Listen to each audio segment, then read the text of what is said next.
ఎవడు కొట్టమంటే ఆడు కొట్టే స్థితికి వచ్చి తెచ్చారు మీరు. రేపైనా ఇట్టాగా ఉంటుంది అంటే జిల్లా హాస్పిటల్ బెటర్. అంటే రేపు డాక్టర్ గారు కూడా రేపు కండిషన్స్ ఇన్వెస్టిగేషన్ చేసి ఆ రోజు అంటే రేపు ఉదయానికి ఆరోగ్య పరిస్థితిని బట్టి ఏం చేయాలి. ముందైతే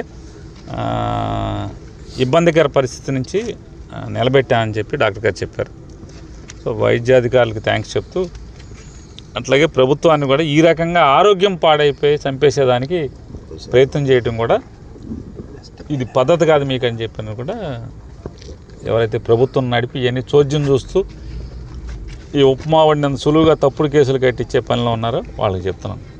కేసులు కట్టుకోవటం వేరు, ఆరోగ్యం బాగున్నప్పుడు కనీసం హాస్పిటల్కి తీసుకెళ్లే పరిస్థితులన్నా ఉండాలనేది మా డిమాండ్.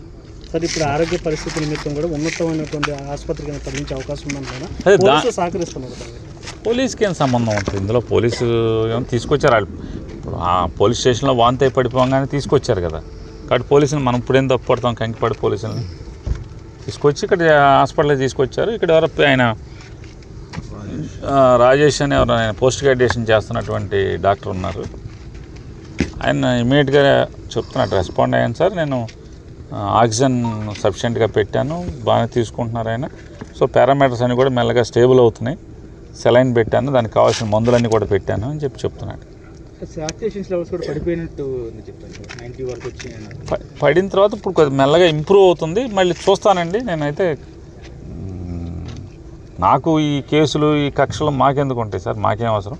నేనైతే వంశీ గారిని శుభ్రం చేయటాకే ప్రయత్నం చేస్తున్నాను, నా శాయశక్తుల ప్రయత్నం చేస్తున్నాను. ప్రస్తుతానికి స్టేబుల్గా ఉన్నాడని చెప్తున్నాను.